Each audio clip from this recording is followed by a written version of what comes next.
Ако итно не се најде решение, новата цена на струјата финансиски со земја ќе ги срамни јавните предпријатија во регионот. Петкратно повисоките цени на струјата јавните предпријатија ги водат во директен колапс и во прашање доаѓа се што е сврзано со нивната активност, но и екзистенцијалната перспектива на вработените. Со локалната самоуправа заедно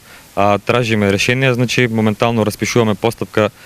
за нов снабдувач, приватен снабдувач. Во тек е таа постапка, но таа постапка би траела минимум 2 месеца, така да во меѓувреме во консултација сме и со другите јавни предпријатија и издруженија кои го имаат овој проблем, за да изнајдеме најповолен начин како би ги намалиле трошоците за електрична енергија и како би обезбедиле нов добавач. Дел од предпријатијата се уште се со валидни договори за снабдување со струја, но не знаат до кога, па црвот на неизвестноста ги јаде и нив, а калкулации како со ситуацијата ќе се справуваат прават уште од сега. Решението едноставно се бараме и ние од регулаторната комисија за енергетика, нашите услуги, цената на услугите сигурно да биде коригирана во зависност од висината на електричната енергија, пошто поголем дел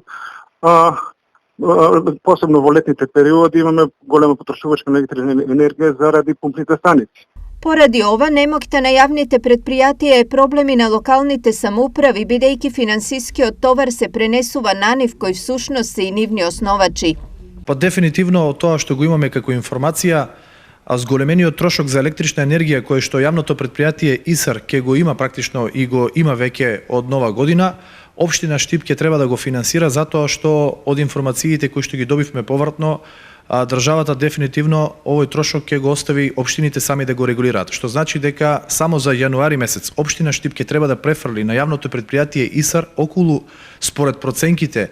околу 20 милиони денари. Тоа значи дека 20 милиони денари на месечна основа Општина Штип ќе има дополнителен издаток, трошок за електрична енергија,